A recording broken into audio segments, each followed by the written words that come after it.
Penampakan rumah dinas Ferdy Sambo tak terurus, penuh rumput sejak kasus kematian Brigadir J.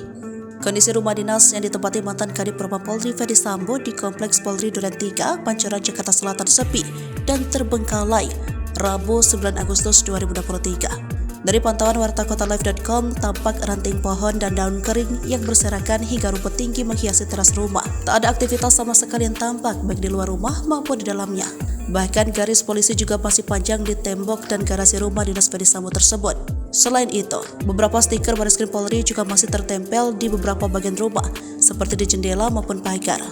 Satpam Komplek Polri Abdul Zafar menuturkan, rumah Ferdy Sambo itu tak terurus lantaran sudah kosong sejak kasus kematian Brigadir Nofriansah Yosua Huta Barat alias Brigadir J mulai mencuat. Meski demikian, ia enggan berbicara banyak soal kondisi rumah di depan kantor tempat dia berjaga. Sebagai informasi, Mahkamah Agung menerima permohonan kasasi Ferdy Sambo. Mahkamah Agung menganulir sekaligus meringankan hukuman mati Sambo dalam kasus pembunuhan Brigadir Nofriansah Yosua Huta Barat menjadi pidana penjara seumur hidup. Putusan tersebut dibacakan oleh Hakim Agung Suhadi serta 4 anggota yakni Soeharto, Cupriyadi, Desnayeti, dan Yohanes Priyana pada Selasa 8 Agustus 2023.